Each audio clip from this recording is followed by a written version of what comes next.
In 2018, there were an estimated 58 road rage shootings that resulted in deaths.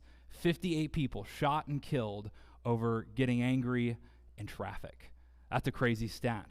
In 2023, that number doubled to 118 road rage-related deaths. People getting mad in traffic, people getting mad over being cut off, and then taking the life of another person in their anger. Before a life was ever taken or the trigger ever pulled, someone somewhere got angry while driving. That's where it all started, with anger in the heart. Likely anger over some minor inconvenience, getting cut off, things moving too slow, what have you.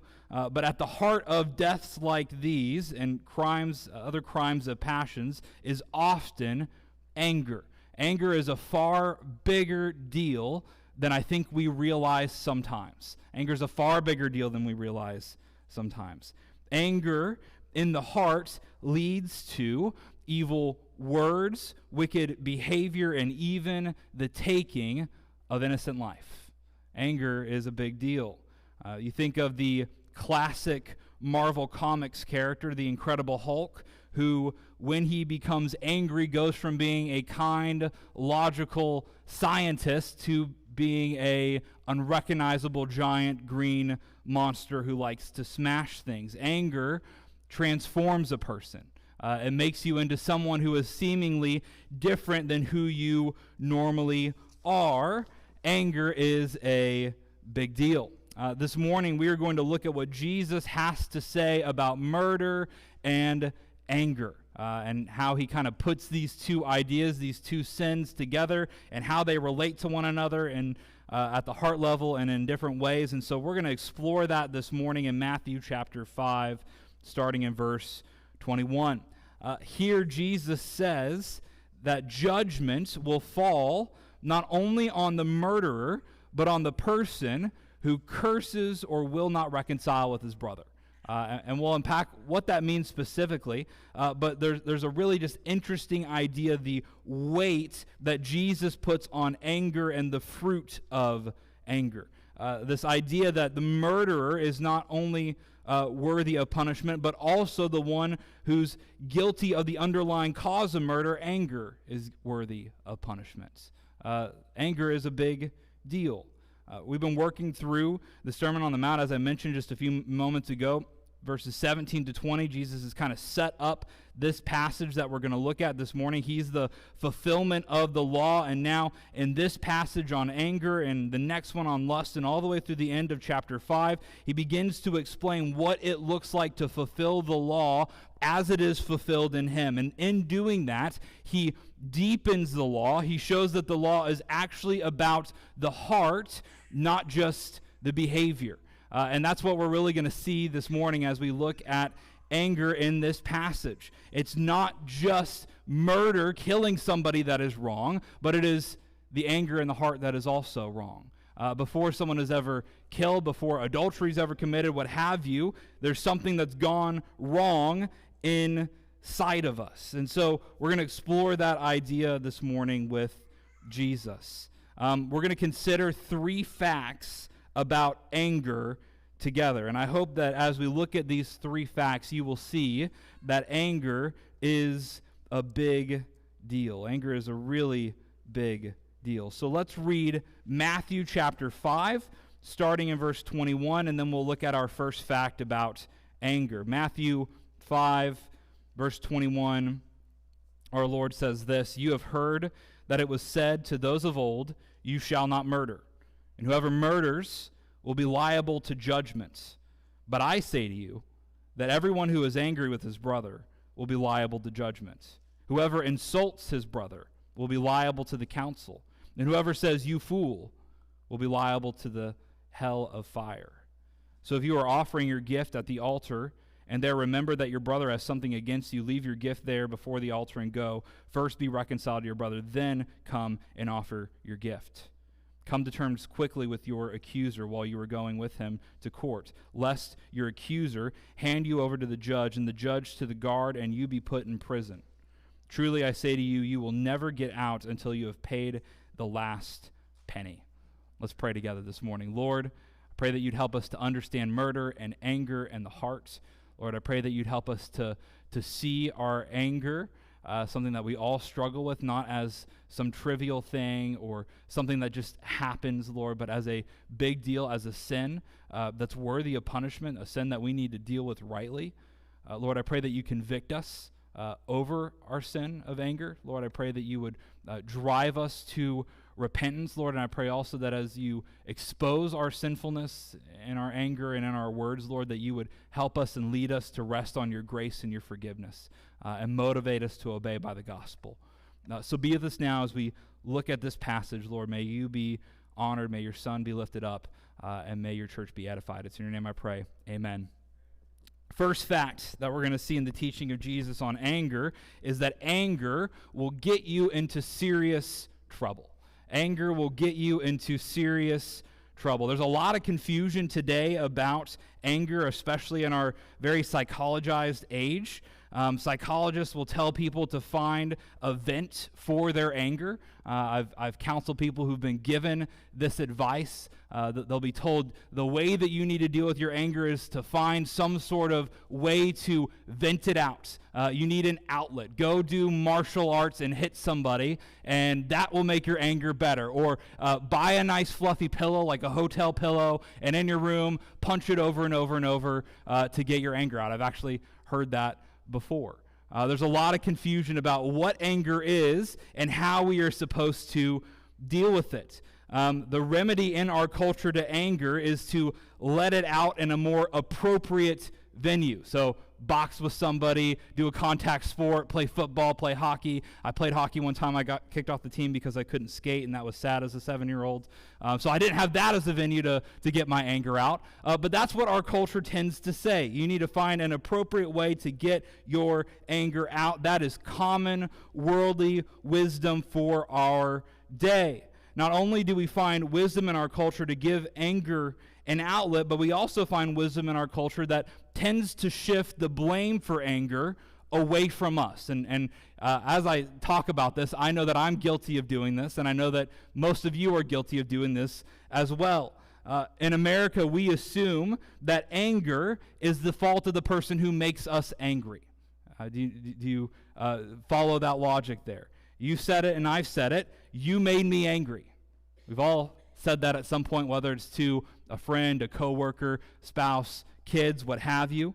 We tend to shift the blame for anger to other people. We say things like, you made me blow up. You know just how to push my buttons, as in if our anger is the fault of somebody outside of us.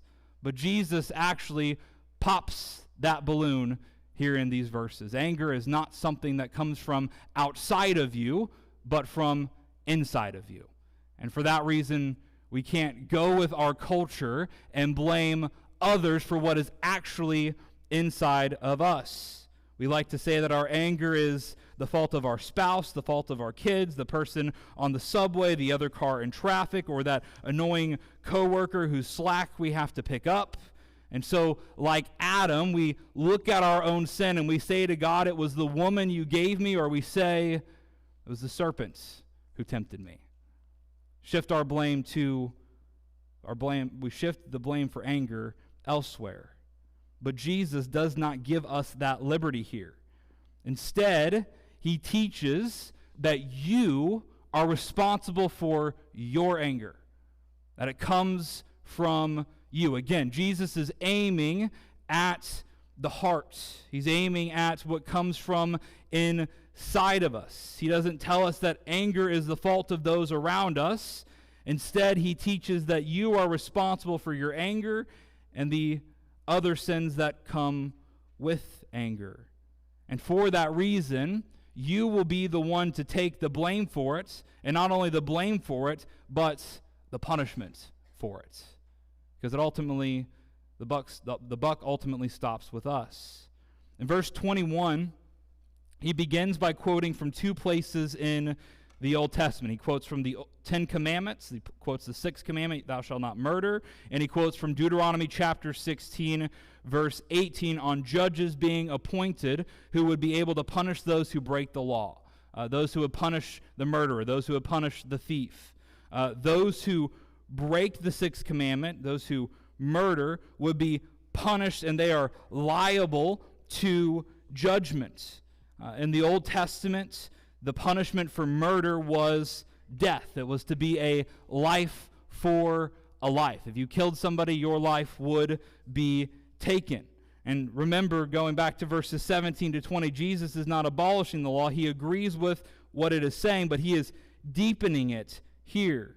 And he is deepening it here by getting at the heart of murder, which is anger and hatred. Look with me again at verse 22. He says, but I say to you that everyone who is angry with his brother will be liable to judgment. Whoever insults his brother will be liable to the council, and whoever says you fool will be liable to the hell of fire. He's equating murder with other sins that accompany anger and anger itself. He's putting them really at the same level in a way. He's leveling the playing field. He's teaching us here that murder isn't the only big deal, but the heart attitude behind it is also a big deal. It's also significant. It's also something that needs to be dealt with. And he shows us this with 3 examples in verse 22. He first says that the person who is angry with his brother is also liable to judgment. He's saying anger gets the same punishment, is liable to judgment just as murder is.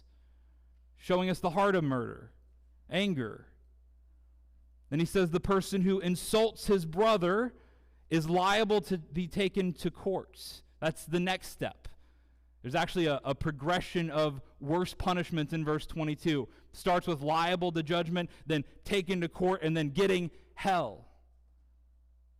Showing us that all these sins are serious. He says that the person who calls his brother a fool, or in modern terms, an idiot, is liable to eternal punishment. All 3 of these describe the attitude and the accompanying behaviors of anger. What Jesus is doing here is dealing with the problem behind the problem. It's not just dealing with the behavior of killing, but the heart that gets to that point, the attitude of the heart that gets to that point. Saying don't murder isn't enough if there's still anger. He's going for the root, not the flower. He's going for the disease, not the symptoms. He's tracing the steps of a murder and saying this is where it all started. This is what we have to deal with, anger. The heart of the problem. Now here's what you need to not miss. Anger and insults and calling someone a fool in this day and age, in Jesus' time, were not offenses liable to judgment and court at the time of Jesus. The religious of his day, the scribes and the Pharisees, emphasized doing and not doing, but they overlooked the heart and the thoughts and the motivations. And so Jesus is basically going around this and saying, sure, you haven't murdered, but you've been angry. Sure, you haven't murdered, but you've insulted your brother. Sure, you haven't murdered, but you've called someone in traffic an idiot, and you're just as guilty as the murderer. Exposing our guilt, exposing the guilt of, specifically in the context of what's happening here, the scribes and the Pharisees who thought they were good because they didn't do certain things. Jesus is showing them that they are not good because they think and want certain things. Getting to the heart of the matter. Sort of like the cultural Christian of our day that would say, well, I've never murdered, so I must be doing good. Never committed this sin. Jesus kind of ups the ante and says, well, you've been angry, you have insulted someone, you have called someone a moron. They may not seem big deals to you, but they are to God, and God will hold you accountable for these words. Sure, you've never murdered, but you're still guilty. Still guilty. If you remember verse 20, actually just look there, Matthew 5, verse 20. For I tell you, unless your righteousness exceeds that of the scribes and Pharisees, you will never enter the kingdom of heaven. We need a greater righteousness than that of the Pharisees, and that is what Jesus is exposing here. Sure, the Pharisees don't kill people, but they're angry, and they insult people, and they call people fools, and for that reason, they're just as guilty.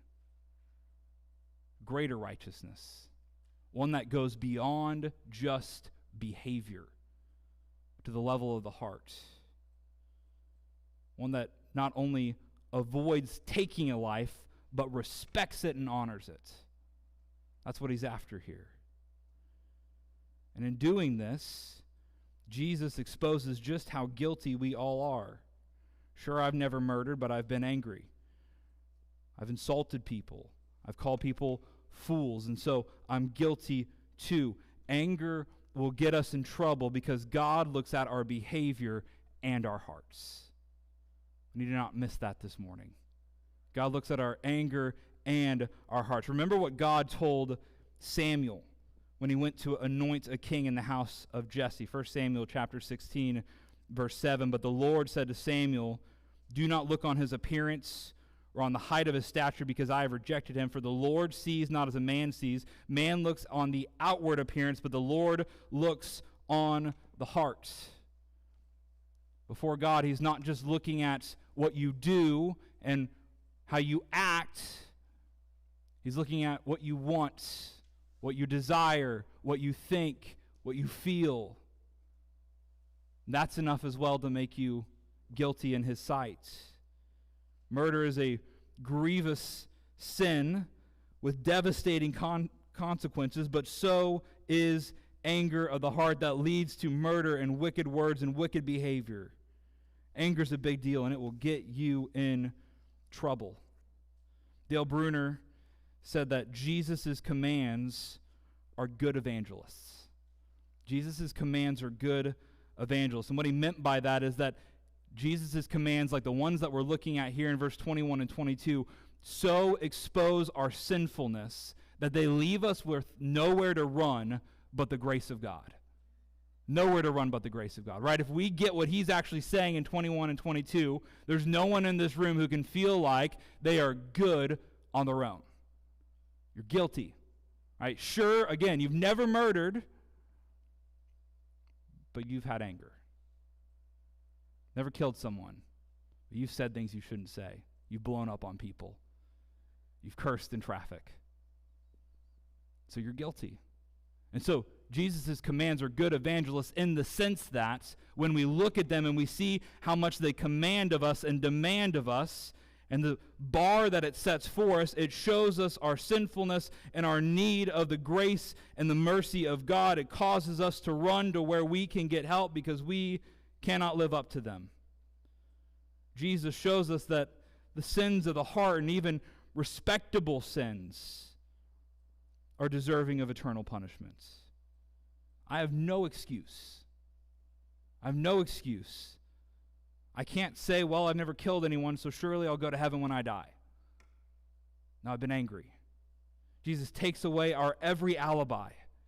His commands expose us and drive us to cast ourselves on his mercy and grace. His commands help us to be what he said those in the kingdom are like, poor in spirit, beggarly, seeing our need of grace.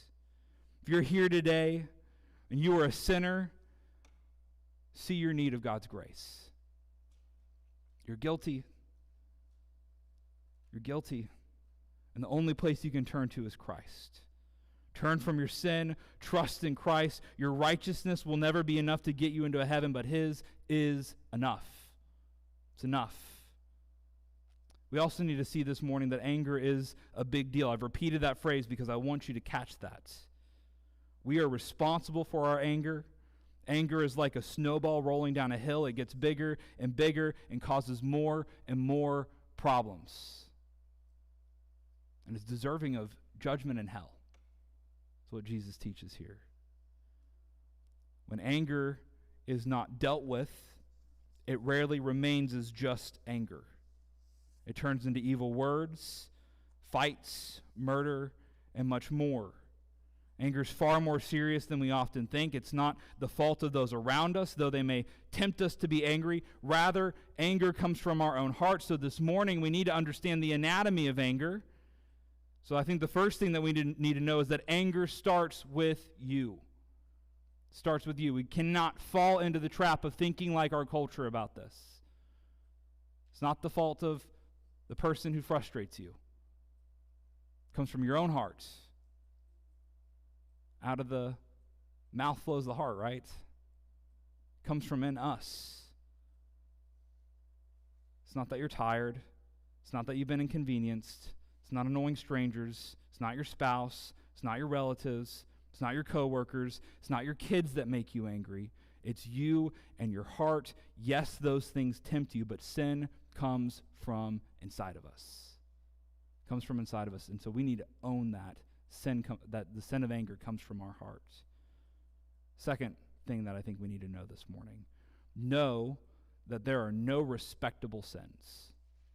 There are no respectable sins. Jesus does not put murder and stealing and idolatry in one category and then all the other sins in another category. Sin is sin, and it incurs God's wrath. There are not nice sins and less nice sins. There's sin, and it is against the holy, infinite God, and for that reason it is horrible, it is wicked, and it is deserving of punishment in hell.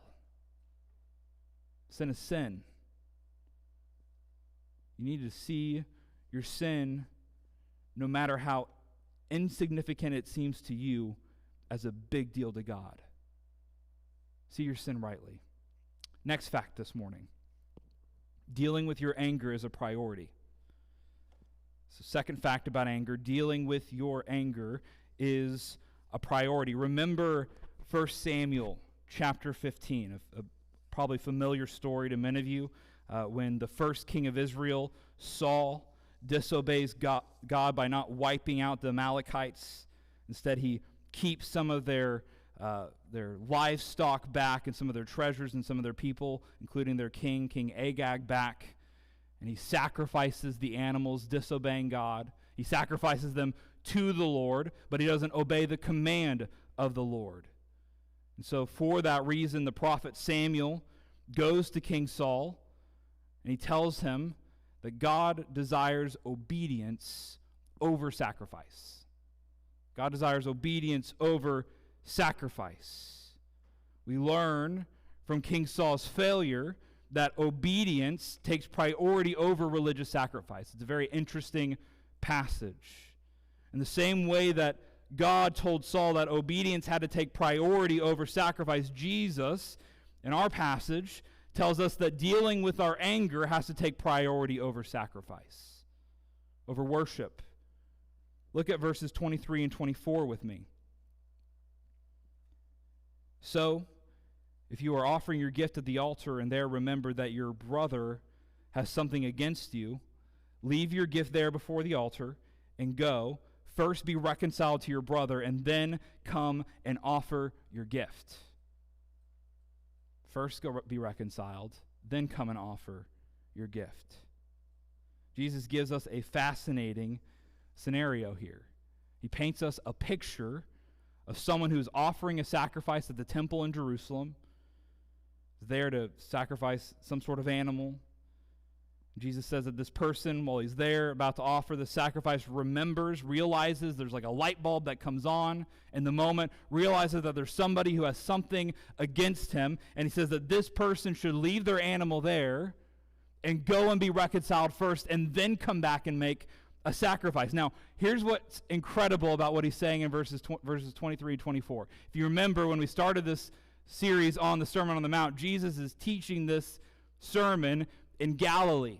Galilee was about 80 miles from Jerusalem, which is a week's journey without a car. And so the people he's talking to would have traveled to the temple to make these sacrifices.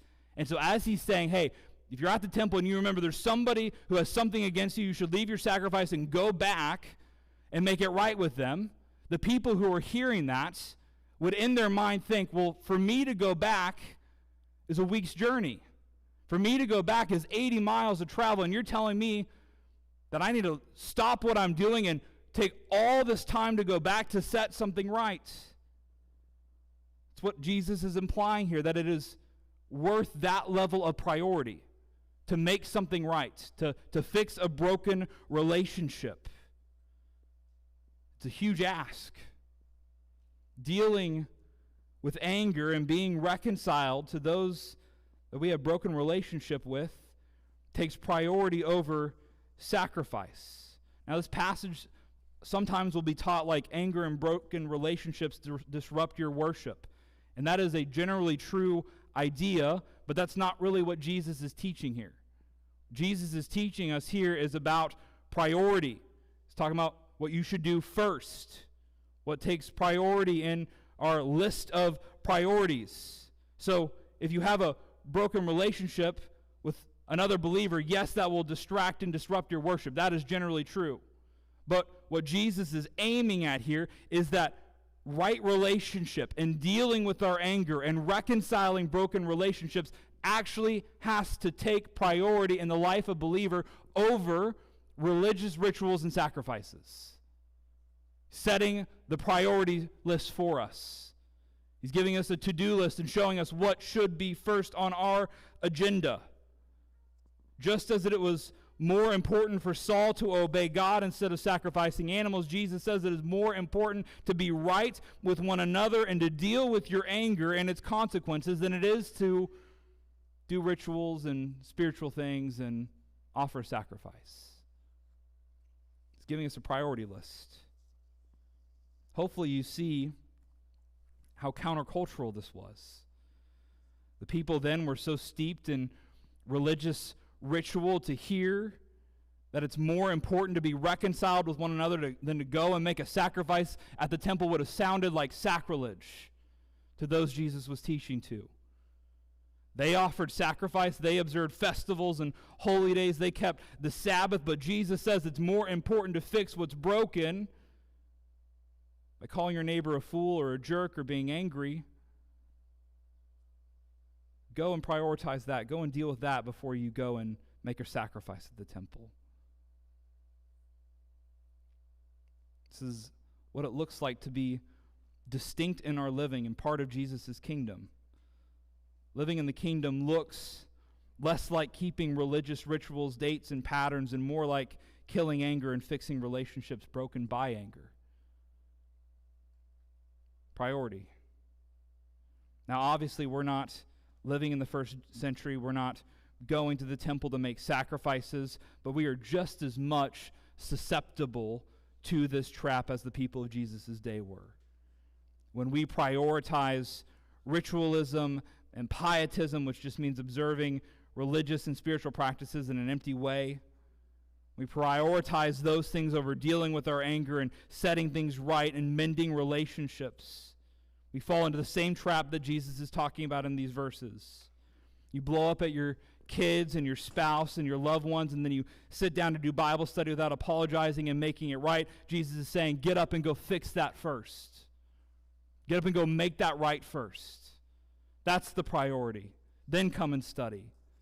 You show up at a church event after wronging someone in the workplace. Jesus is saying, own up to that. Go and apologize. Make that a priority. Then come and serve. Come to prayer meeting on Wednesday night, but you have a closet of skeletons and bitterness and grudges and resentments and apologies that need to be made. Jesus says dealing with those should be your priority. Go and fix these things.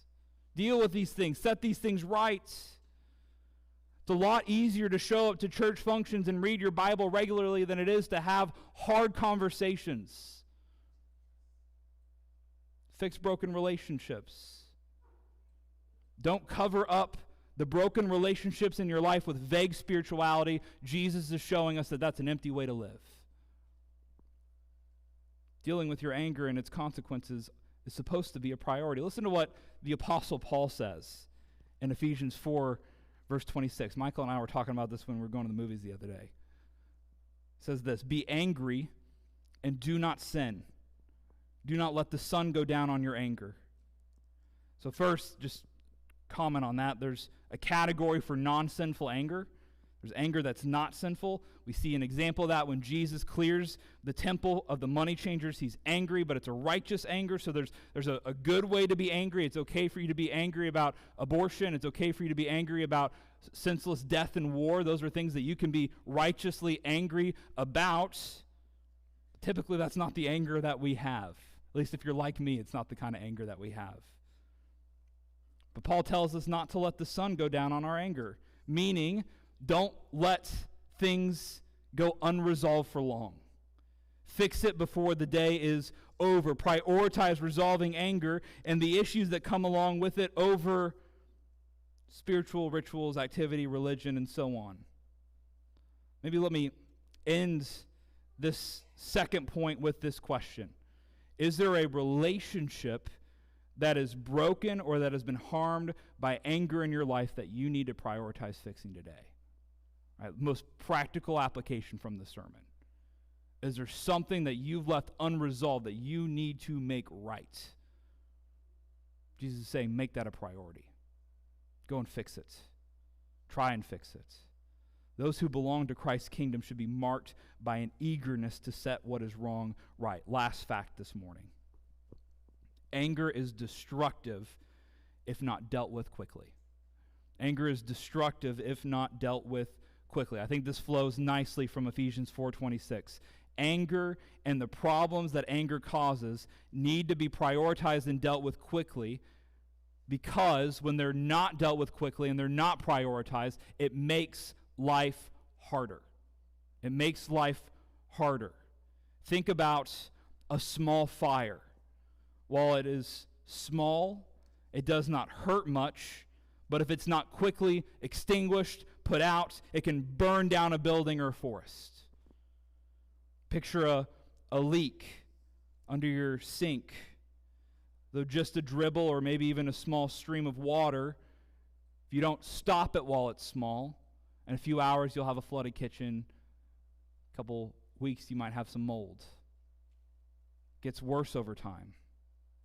Consider an example. Consider a child that breaks something and they hide what they did. And because they hide it, it allows for a grown-up to discover it on their own, to discover that something has been broken on their own.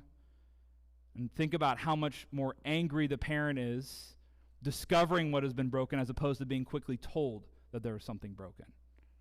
Right? The wrath and the anger that could have been avoided if the kid went and said, "Dad, I broke this," as opposed to letting them find out 2 hours later that mom's favorite vase was shattered by a baseball. Not dealing with things quickly makes things worse.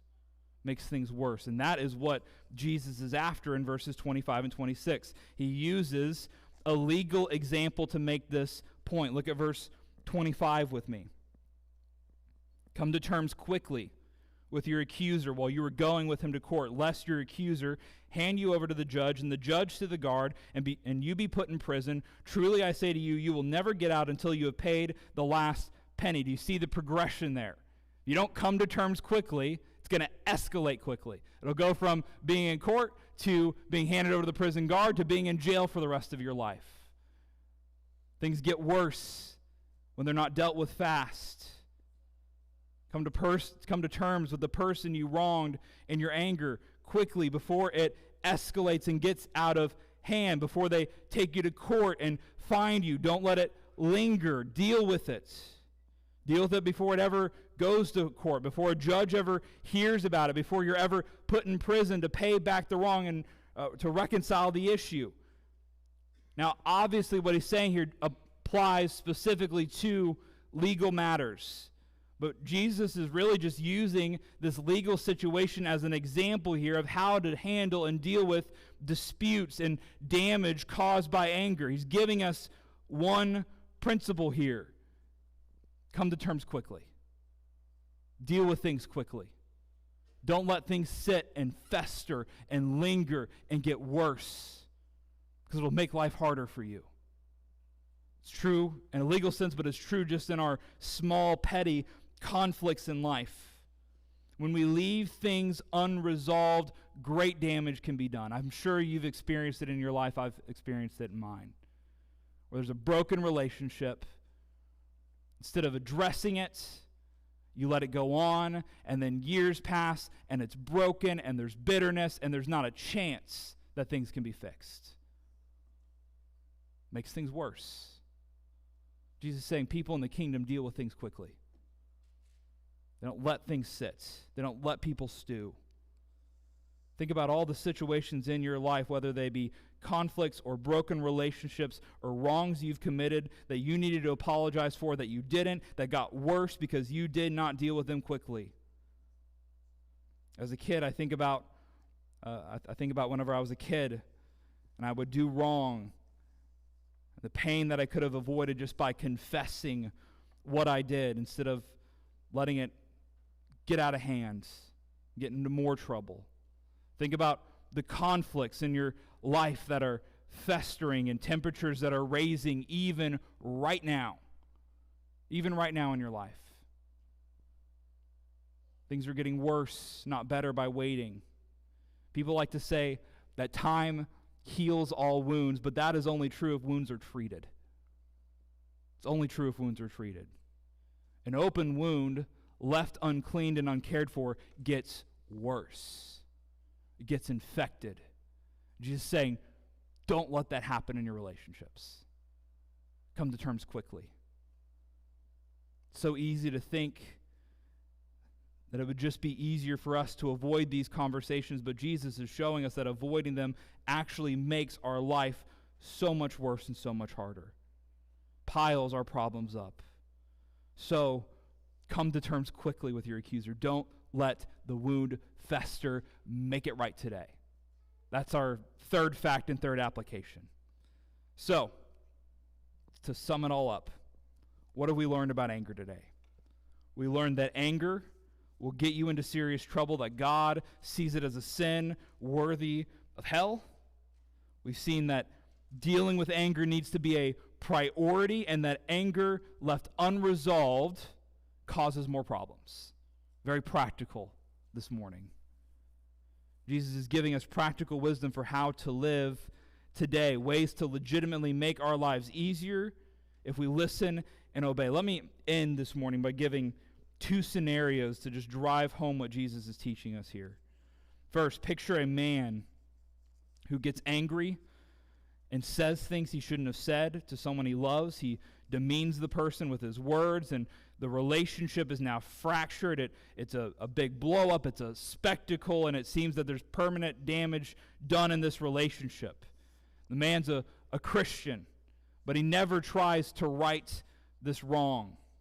Sure, he goes to church and he prays and he reads his Bible, but Christianity is more so about those things, not his relationships with those in his life. He kind of sections them off in different categories. And time goes on. Things are never fixed in this relationship. The relationship gets worse and worse, and it eventually breaks, and these two people live the rest of their lives never seeing each other. There's resentment and bitterness, and it consumes them both. Now picture a second scenario. Another man in a similar situation. He blows up at a loved one. He says horrible things to them. It's a blow up. It's a spectacle. Maybe it's at Thanksgiving or something, and it ruins everyone's nights. The relationship appears to be broken. He's also a Christian. But after a few hours, instead of letting it go on, he decides before things get worse, he's going to apologize and make it right. And so that very night, he goes to the person, and he apologizes, and he seeks to be reconciled, and the relationship is saved. Jesus is telling us to live like the second person, not the first.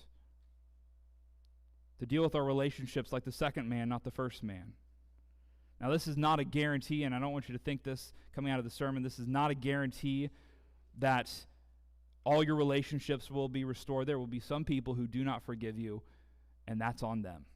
Biblically, if somebody is repentant, as Christians, we're required to forgive them. Not all people will do that. So you might do the right thing, and it might not make things better, but at least you obeyed. So don't leave this sermon thinking, well, if I do these things, it's 100% going to make everything better relationally. Sometimes we can't help the sins of other people. So, anger is a big deal, a really big deal, and we need to take it seriously. We need to be quick to resolve it. We need to be quick to seek to reconcile it, and we need to make living in right relationship with other people. So let me end with this question, and then I'll pray and we'll sing another song. And this question is meant to be reflective for you. Which man do you look most like today? The first or the seconds? Let's pray. Lord,